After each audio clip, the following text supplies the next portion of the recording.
It's chaos. It's a different type of Sunday scary. It's your newest obsession. It's Dirty Driving, a Formula One podcast. We're the Hornsby sisters. I'm Katie. And I'm Megan. Hello, everyone, and welcome back. I am beyond ready to dive into all the highs and lows of the race weekend. It was a wild weekend for the Mexican GP, and honestly, Megan and I really struggled to narrow down the weekend into our race highlights. We saw Max Verstappen cruise into his third Mexican GP victory. We saw a third consecutive podium finish for Sergio Perez, who became the first Mexican driver to take home a Formula One podium at their home race. We saw a Bottas and Ricciardo battle and a fourth place finish for Pierre Gasly. It was a weekend. We had penalties galore. George Russell kicked us off with transmission problems in FP2 that had him sit out for most of the session. He took a new gearbox, resulting in a 5-place grid penalty for Sunday, leading him to start 16th. We saw a handful of other new power unit components with Tsunoda, Norris, Ocon, and Stroll.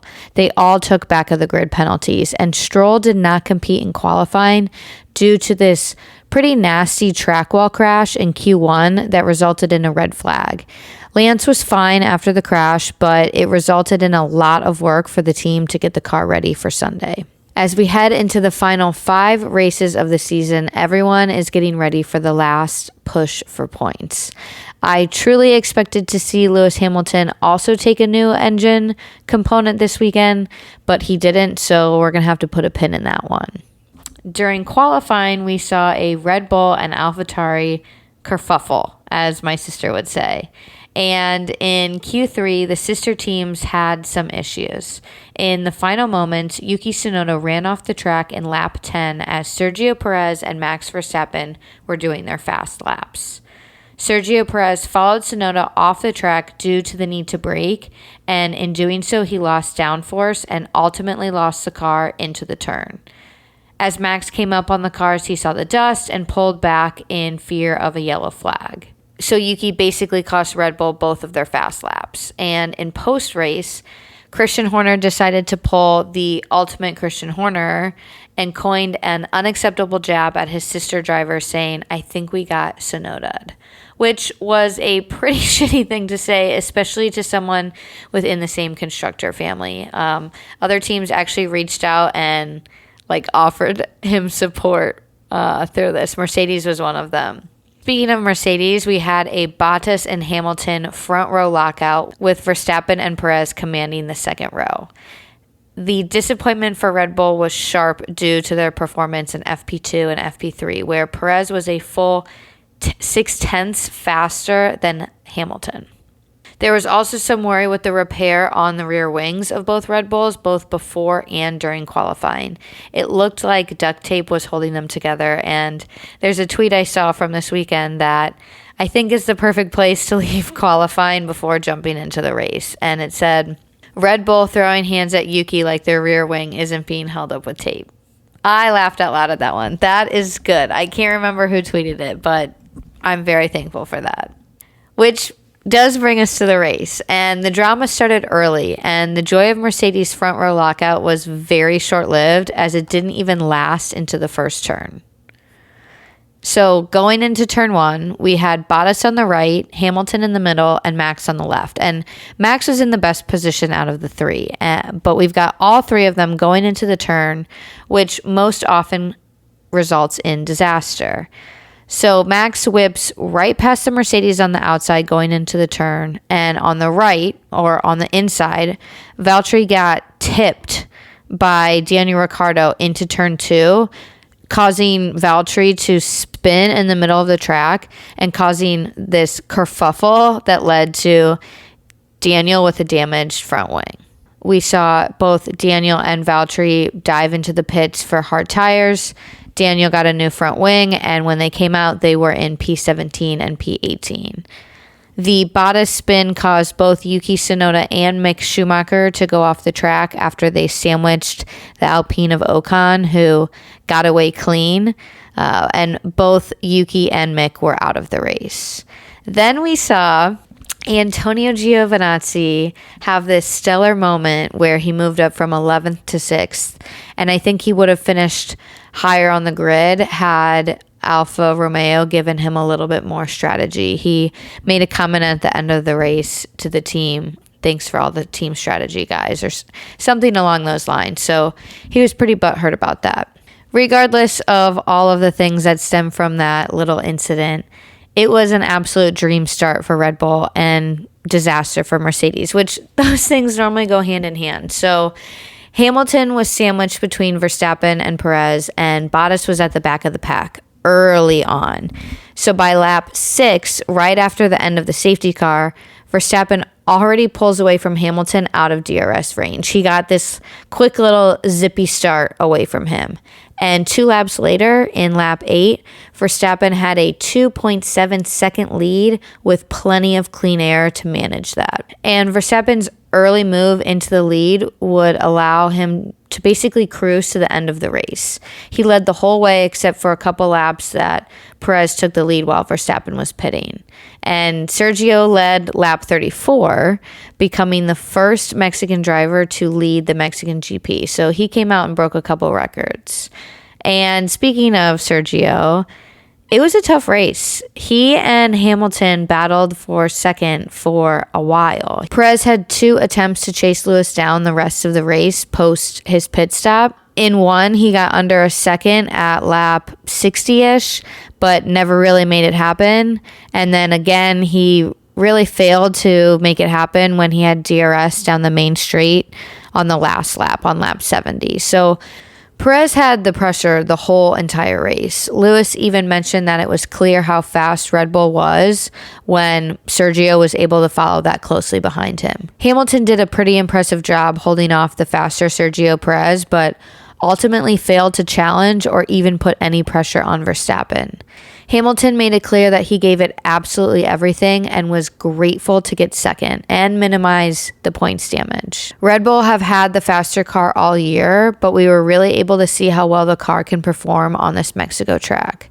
The result was predicted. Going into the weekend, we knew it was a Red Bull track, and we really only called that into question after Mercedes' surprise performance in qualifying. But really, I was not that concerned about Red Bull not having pace. I was more concerned about there being a 4-car pileup into turn 1, and we were deadly close to getting just that. Which brings us to the Danny Ric and Valtteri Bottas battle. Valtteri was stuck behind Danny, who had excellent defense and some very impressive late braking. Bottas lamented the race, saying it was very, very tricky being stuck behind Ricciardo and that he could not pass. He struggled with engine and brake temperature that limited the amount of laps in a row that Bottas could go on the attack, which is why we kind of saw the ebb and flow of close racing and then backing off. It's all about tire and engine and brake temperature management. And unfortunately, we can't not mention the 11.4 second pit stop for Valtteri. That was a massive cause of frustration for not just the driver, but the team itself. Bottas would eventually go on to stop 2 more times in the last 5 laps for new soft tires. It ended up working on the second attempt, which kept Red Bull from getting 1 point, which doesn't seem like much, but this year the championship could come down to just a couple points, if not 1. We saw impressive form from Ricciardo and unfortunately just a rough day for Valtteri. We are going to discuss this incident a little bit more in our race questions, so stay tuned.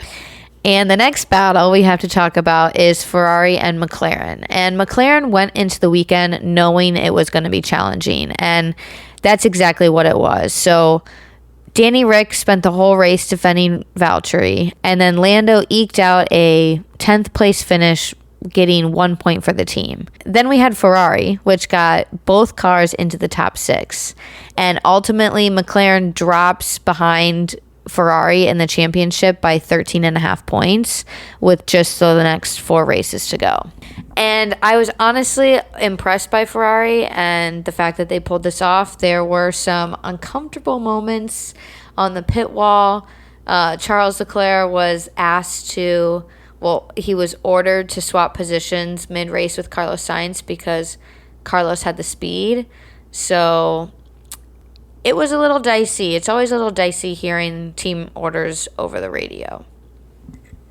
And lastly, we have to talk about Pierre Gasly because Pierre finished P4. He qualified 5th for the grid, and the Honda engine did fantastic. He moved into P4 after the Bottas disaster, and he spent the whole race holding off both Ferraris. When asked about the race, he was calm, cool, collected. He said, "Everything was under control with Charles behind, and I could pull away nicely. I managed the whole race. So no, just a fantastic day." Like, we love him. He had an untroubled run to 4th place, and he did phenomenal.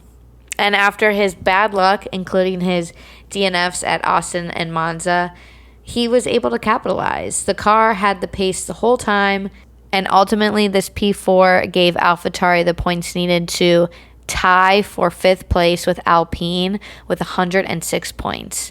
So again, he is the most underrated driver on the grid. Oh, and I forgot to mention one thing. He had incredible consistency with his lap times. That just shows you how comfortable he is with this car and how well he's been doing. It's been very consistent.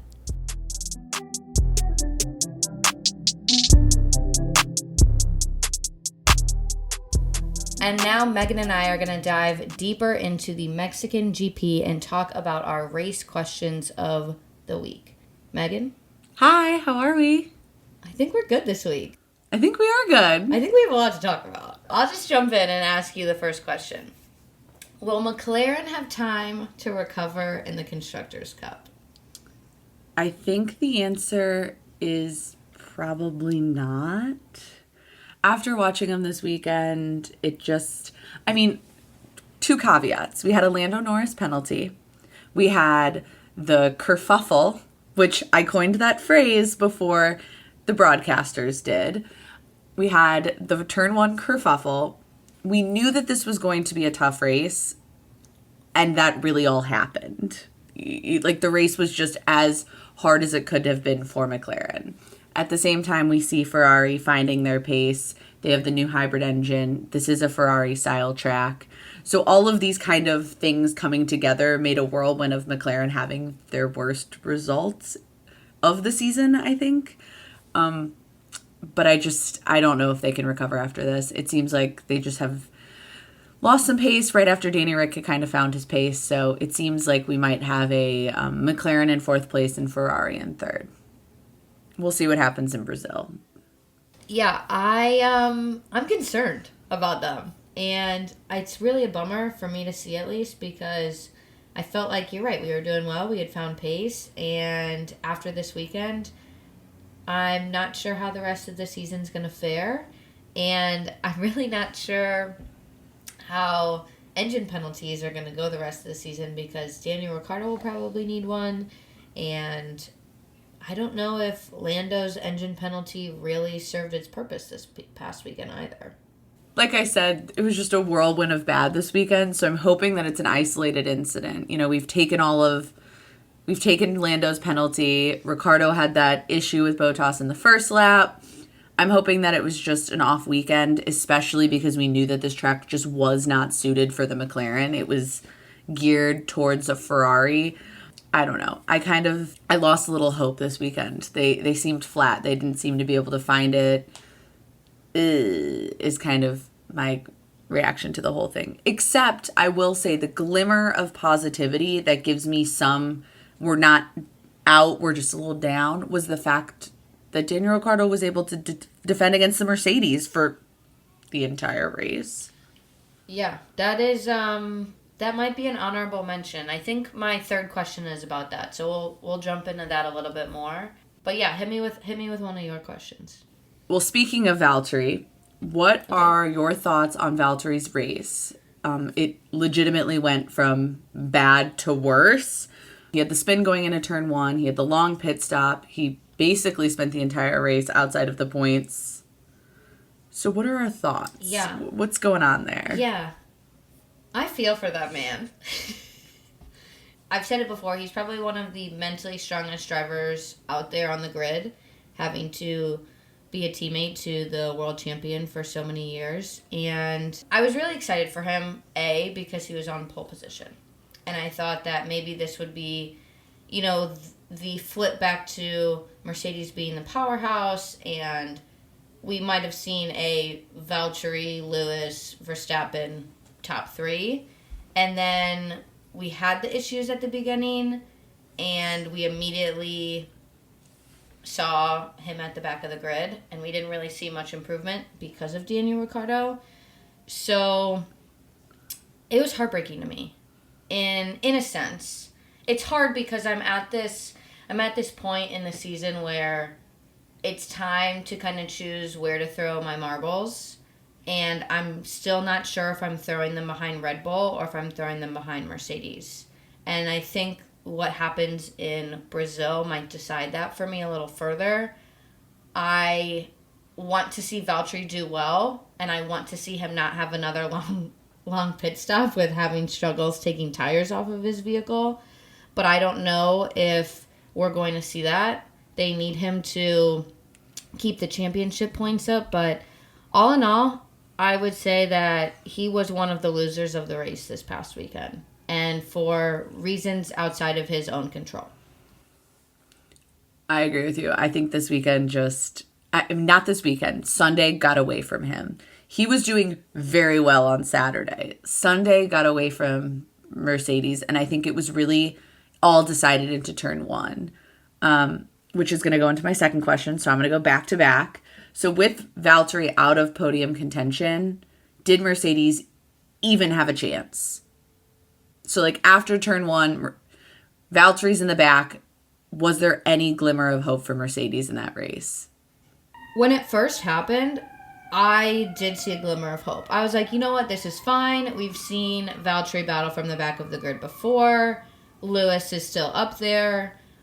I really thought we were going to have... I didn't think we were going to have a 1-2 Red Bull podium. Or a double podium. I thought we were still going to have a Mercedes double podium.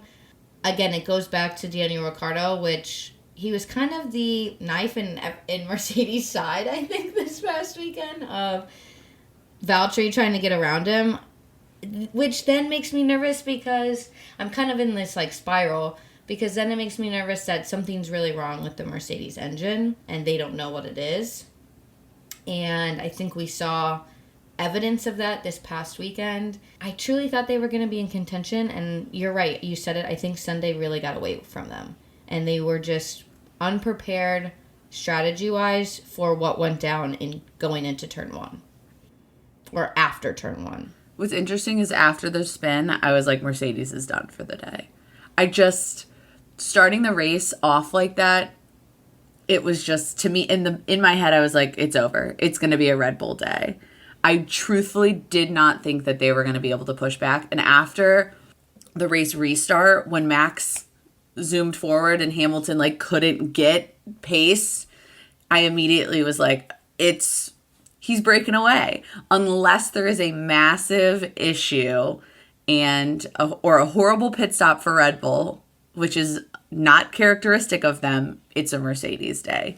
So it was interesting. It was an interesting where my emotions went. I was like, this is going to be a Mercedes day when we started. About 7 seconds later, I was like, it's over.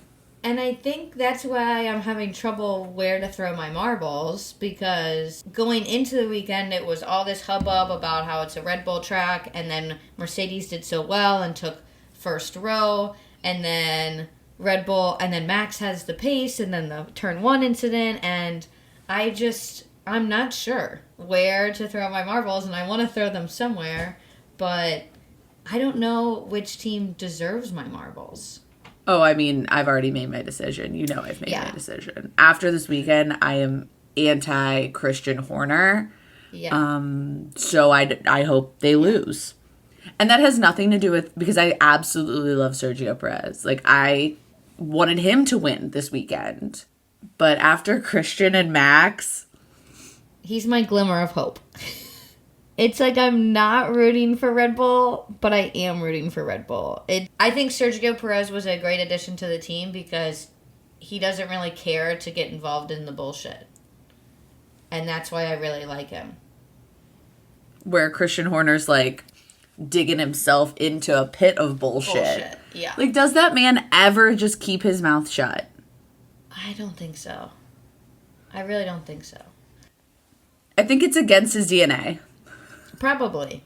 Let's jump into Daniel Ricciardo because he's the old Red Bull teammate and he actually helped out Red Bull quite a bit this weekend. It was questioned whether he deserved, well, it wasn't really questioned through the FIA. Some people were questioning on Twitter whether he deserved a penalty for this bullying incident. But I think he didn't get it, but I think he deserves a driver of the day thought with his excellent driving and his excellent defending. Well, I definitely don't think he deserved a penalty. I mean, it was 3 cars going into 1, Valtteri, the late braking, something was going to happen. All 3 of them cannot go into turn 1 in a row. Something was going to happen. That is my contention.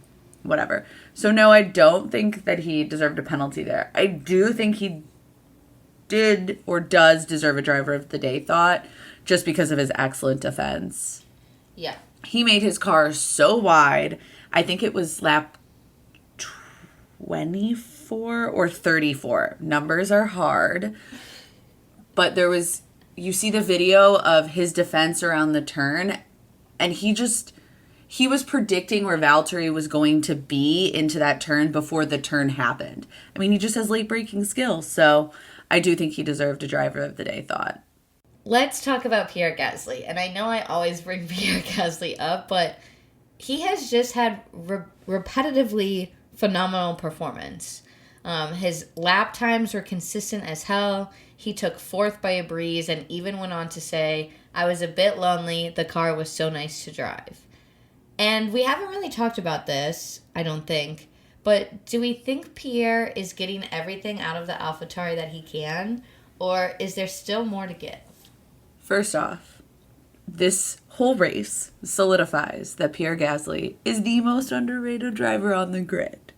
People don't talk about him enough. He got 0 coverage by Sky Sports. Even if it was just a 10-second, ooh, Pierre Gasly, great race. He's there. He's present. Back to the whatever was happening at that point. No little at all touch of any sort of acknowledgement by Sky Sports, which is why we hate them. Once, other than Pierre's in 4th. I don't even think they talked about him pit stopping. Truthfully, I don't remember any of them ever saying his name. Coverage was a little better this weekend. But then I'm like, oh, we didn't talk about Pierre at all. I would not agree that coverage was better because we had laps of Lewis and Checo and nothing happened. But no, back to your Pierre Gasly question. I think that he is getting everything out of that AlphaTauri. It might have a little bit more, but he is optimizing its performance. That's kind of how I took the question. Like, he is doing everything he can to get everything that he can get out of the car. And I don't know if there's a little bit more power in the car. I don't know if there's a little bit more speed to give. I don't know if he could change up his driving style a little bit, but it's very impressive what he's doing in the AlphaTauri. Yeah. I mean, he was up there next to Checo. In a Red Bull. In the order. Yeah. I don't know lap time comparisons. I didn't look that deep yet, but I mean, he took 4th. Checo took 3rd. I think this just kind of goes back into this massive spiral that I have where if Pierre Gasly had just been given a little bit more time before being promoted, his career would look significantly different. Yeah. What I think Pierre, at least I hope, I don't know what he actually thinks, I would hope that his perspective is, that happened, I'm going to be better, and I'm going to do everything I can to push back on, the bad past. But I do think that his career would look a lot different. He would have had a much stronger rookie year. He probably would still be with Red Bull if they had just given him time. 9 months to 18 months. Yeah. Yeah, definitely. He was promoted too quickly, just like I would argue Max was promoted too quickly. Yeah, I think at the earlier days, Red Bull really wanted that young gun driver to take home a championship for them. And I think they kind of busted on that strategy, clearly. And I think they finally started to understand that when they chose Sergio Perez. I think in an era where we don't have a Lewis Hamilton, Max could have been a world champion sooner. Easy. But in an era where you have someone who is just dominant, the greatest driver of all time, in the greatest car he can be in, I don't know if it was even possible for a young gun to come up and step into that pressure and be able to perform at a high level, knowing that you're going against a 6-time world champion, a 5-time world champion, in a car that just wasn't there. Yeah. Which may be why we're seeing some of the foul behavior come out of Max these days. I'm going to decline to comment on Max Verstappen's foul behavior. All right, well then we'll just go to the next question. Okay, last question, and it is a Checo question. Sergio Perez said, obviously I wanted more. I wanted to win the race, but we finished third. We really don't enjoy it. What could Perez have done, if anything, to win this race? Yeah, well, I'm going to kind of segue this with my winner of the race, because my winner is actually Perez. It's Checo. And I think the reason why he did not have a better car beneath him is actually because he revealed that Red Bull gave him Max's damaged rear end from FP3 for qualifying. And Sergio even commented that the car wasn't the same after that. And so when I saw that, it really led me to question whether or not Red Bull set up Sergio for success in this home race. And I think the answer to that is no. I would have loved to see Sergio overtake Lewis Hamilton in the last lap. And I'm not sure if that is fully related to car performance and the setup of the car, or if maybe we missed it and we haven't heard it yet, and he was told to just get up into the podium and not fight too much. I don't know what the team orders were, but I fully believe that Red Bull set him up for some sort of failure this weekend. I would agree with that. It was very clear that this weekend was a Max weekend, even though it was a Checo home race. I will say that I am thankful that we never were in a position where Checo was leading and Max was behind, and we even had to have the conversation about team orders, which did stir up like a little discussion on Twitter. It was even asked at the press conferences on media day. Yeah. There seems to be this weird thing happening at Red Bull where, and I get it, they're about to potentially get a world champion, and it's like they're so hungry that they're willing to cannibalize their sister team, Max's teammate, to allow Max to have a victory. All of that's fine. Do with it what you want. But it really bothers me for some reason. It just genuinely feels like Sergio Perez is going to be just like on the cusp of greatness because he's getting Max's hand-me-downs. Yep. Yeah. And for a great weekend that he had, regardless of everything that went on, he's the first Mexican driver to lead the home GP, and he's also the first one to take a podium. It was great to see. I think my favorite moment of the whole weekend was watching his little boy up on the podium, watching the three get their trophies. I mean, can we agree that Sergio Perez's dad and Sergio Perez's son won the race? Like, they get the honorable mention. His dad running down the track with the flag is the greatest moment. I was also just like, we couldn't have gotten him a bigger one. Could we have gotten a full-size one? And he could have waved it a little bit more gallantly. I would agree. Yeah. It was beautiful to see Sergio get to celebrate with his family. I know they don't get to travel to as many races as I'm sure they would hope. So, all in all, I think Sergio had a winning weekend because it was his home race and because he got to be there and he got a podium and his family got to be there. His dad got to see it, but I think Red Bull set up not only him but a lot of their drivers up for failure this weekend. And so I agree with you that it was hard for me to root for Red Bull this weekend, but Sergio Perez is still one of my favorite drivers, so he gets some of my marbles. Well, my winner is Red Bull. Regardless of my issues with them this weekend, it is very clear that it was a Red Bull victory.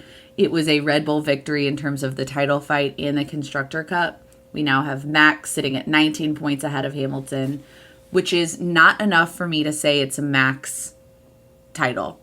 We have 4 races. Yeah, I would agree. We have too much that could possibly happen in the next 4 races. I think, if anything, this weekend proves that Toto Wolff's prediction might be correct.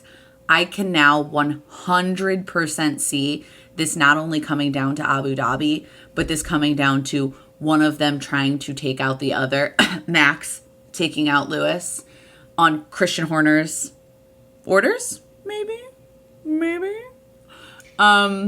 That's a bold prediction. I don't know if I can comment on that. That's a dirty take, but I'm will not put it past anything past Christian Horner these days. But I definitely can see that this is not over. And truthfully, 19 points if Max DNFs puts Lewis back in control and Mercedes back in control. So there's too much to happen. But no. So Max is now 19 points ahead of Hamilton. They're 1 point behind Mercedes in the constructor. But more importantly, outside of being that close or that ahead, I guess, in Max's situation, this allows Red Bull to go into the next 2 races of the triple header with the momentum. I mean, it's going to be long. They're traveling now to Brazil, which is not a massive time difference, but then they go all the way from South America to the Middle East. And that is going to be a lot harder on their bodies than they realize. And I who knows what's going to happen in Qatar. Yeah, I think that will be the last kind of turning point of the season. And what I'm so grateful for is that we are going to have fans these next couple of races to keep that momentum going. But after Brazil, we are strapped in for the long haul of the last 3 races of the season. I can actually kind of like see us interpreting the season when we look back in 2 ways. If we see Max continuing his success, then Austin will be the turning point of the season. If Brazil or Qatar, something massively changes where there is a DNF, there is a Mercedes somehow find power, then I could see that being the turning point that allowed Mercedes to take the win. Yeah. I think it will be much more interesting. Not that I don't think what we're talking about is interesting, but I think it will be very interesting when the season is done and we look back and analyze at what point you can track momentum changing. Because it does feel like it changed in Austin. Definitely. Which brings us to our losers. And my loser of the weekend is Yuki. I know we've talked about it a lot, so I will keep it nice and short. But he was made to look like an idiot by his own big umbrella team of Red Bull. And that can do a lot to a driver's confidence. I'm hoping that Yuki holds his head up high and we don't have any of those issues. But it was really showing of not only Red Bull's character, but Christian Horner's character. We've seen it from Max before, so I wasn't really surprised from the foul comments that were made. And then he was out in the race due to an incident that was out of his hands. And so he's my loser of the weekend. And he's my loser not for his own fault, for everyone else's fault around Yuki. I feel for him. It's just not fair. No, at all. Okay, so my loser is, again, Alpine. This weekend, again, we saw Alpine kind of crumble at the seams. So we had, while Alonso did make it out of that turn 1 incident, Ocon did not. He was the one that was sandwiched between Yuki and Mick. And while he wasn't taken out of the race like Mick and Yuki would be, I think it definitely affected performance, overall ability to get back into the fighting contention, because it pushed him further back in the grid, further back than he had intended to be coming out of turn one. So we saw both of them make it through it, but then we see Alonso really failed to make an impression on Raikkonen. We see Ocon, I mean, again, was he even in the race? They never talked about it. We barely saw him. He had a very long second stint after he pitted, and at the end of it, he had a P13 result. All of this kind of just generally like mediocre performance out of them this weekend has now resulted in AlphaTauri and Alpine being tied at 106 points. And now we have the fight for fifth place getting even spicier. But really, I think the turning point here is that this is now going to be like AlphaTauri has found their footing with Gasly. Even though Yuki was out this weekend, you know, we see an amazing performance of Gasly. I mean, and I think Yuki did find some footing. He took some like steps back. He was out of the race, but I think he is a little bit more confident in that car. And so I think the next 4 races we'll see AlphaTauri having a great pace, a consistent pace, one which Alpine clearly is not going to be able to catch, because they just, I mean, their performance is mediocre at best, in my opinion. My overarching feelings on this weekend are kind of Yeah. Like, I don't have this huge draw to be excited or to be upset. It's kind of just like, yeah, Mexico happened. There were good things. There were horrible things. I haven't quite processed my feelings and emotions about this yet to really have a final, like, yep, this is how I feel about this past weekend. It feels very weird after this race for whatever reason. Like, I felt after Austin, we were on a high. We were like, let's go. We've got 5 more races. We've got a triple header. And Mexico was just not as explosive as I thought it was going to be. I get that we can't have a crazy race every race, but I felt like it would have been a little bit more wild. I think it was just missing that thing that kind of summed up my feelings on the weekend. What's weird is the weekend was incredibly wild. There was a lot of craziness happening, but there was no moment where I was like, this is what this race, this is the significance of it. Whereas with Austin, it felt like this is a Red Bull step forward, where this race just kind of feels like it happened. It almost feels like it doesn't belong in the schedule where it sits. Like, this feels like a race from earlier this season, not a race from, the 5th to last race of the year. I would agree with it. I would definitely agree with that. It feels like a much earlier race in the season. Again, maybe we'll look back at this race at the end of the season and have, more significance. I'm just not seeing it right now, other than, this is allowed for Red Bull to push ahead. Okay, so I have some other honorable mentions I've decided. In addition to Mr. Senior, Checo Perez's dad, and Sergio Perez Jr., I think the other honorable mention is that the fans of the Mexican Grand Prix, they had the time of their lives. Yeah, I think they all had the time of their lives. My favorite thing about the fans is, I guess Checo is a sponsor of a motor oil company that's popular in Mexico, and all the fans were going into the gas stations and stealing the big standing cutouts of Checo and brought them all to the race to get them signed, and it was just like Checo, Checo, Checo, Checo, Checo. I remember that. That's like my favorite fan moment of the whole entire weekend, is that they were just, and there were multiple jokes about all over Mexico, Sergio Perez's are being stolen. I mean, Katie, are you telling me that your favorite moment wasn't when Max Captain Morganed the Red Bull as it rose up to the podium? No, that was actually probably my least favorite moment of the weekend. It was immediately cringy. Because, like, we were sitting with our family watching the race, and I was like, the coolest thing is that the car is going to be lifted. And I think Gavin asked, oh, is Max going to be lifted too? And I was like, no, I think he just walks up. And then here he there comes. he rises. And I was just like, oh, no.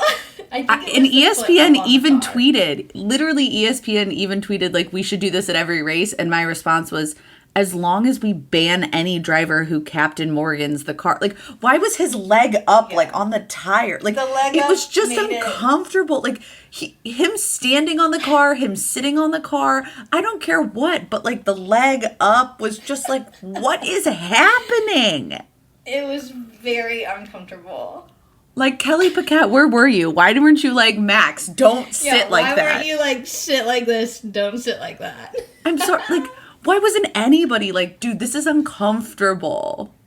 Yeah, I'm sure it was like, I can picture being in that moment, like getting lifted, and you're like, what do I do with my body? Let me do this. He was like, okay, leg up, and I'm sure.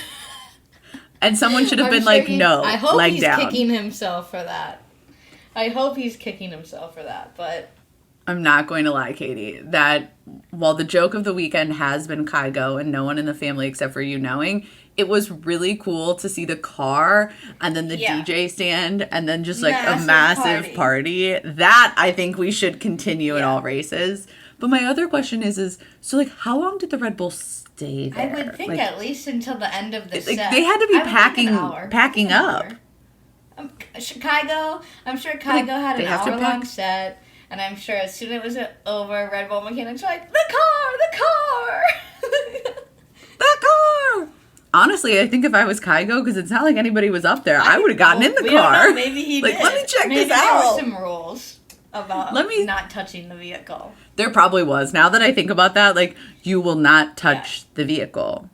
Because technically, I guess that car still hadn't, gone through the proper, like, FIA unless checking. Someone was up there siphoning. So it's just vibing on the podium. Siphoning gas while Kygo was up there performing. Excuse me.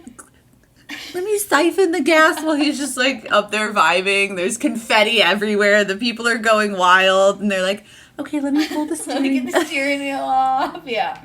We'll have to look to see if we can live stream, or not live stream. We'll have to look to see if we can watch Kygo's performance somewhere. Wait, I think I have one more honorable mention. I've just realized. We did not put one person on here who needs a resounding round of applause. Okay, Mr. Michael Massey for literally going out and fixing the track.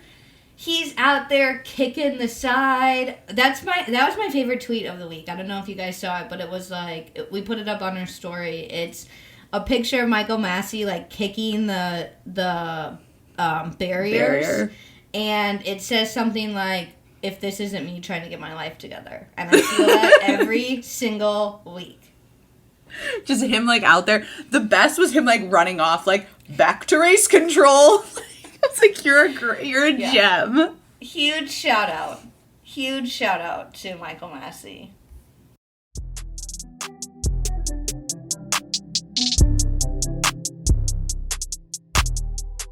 Up next is the Brazilian GP in Sao Paulo at the Autodromo José Carlos Piaget, but better known as Interlagos. The 71-lap race takes place on Sunday, November 14th for round 19 of the season. For the third race in a row, we are headed to a track that we did not see a race in 2020 due to the COVID pandemic. And it's at a relatively convenient time for us in the Central Time Zone. It will be very tricky to go back to early morning races for Qatar the following Sunday. The first Brazilian GP was held at Interlagos in 1972, and although it was not on the official calendar, it was a test to show the FIA that Brazil could host a Grand Prix. The next year, it would join the calendar in 1973. The track was built in World War II, taking inspiration from the Brooklands in the UK, Roosevelt Raceway in the USA, and Montlhéry in France.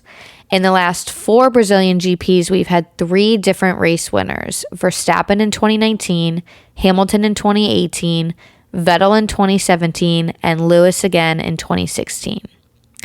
This race is the second in our late season triple header, and coming off of 2 Red Bull victories, Mercedes is going to be looking to capitalize.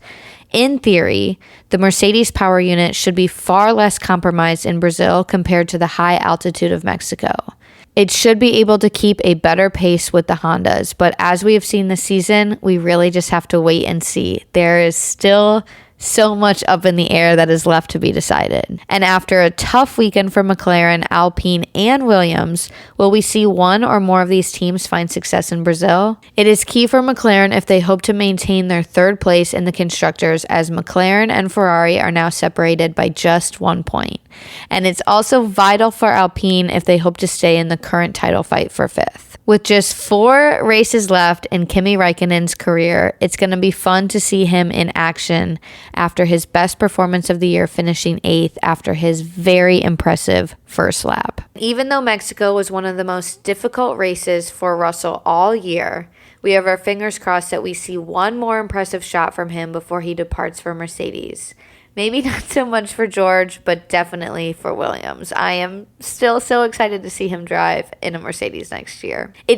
I don't even think I've processed it yet, to be honest. But okay, anyway, there's so much still left on the table this year. And who will find success in Brazil? We will just have to wait and see. We'll catch you next week for our race recap.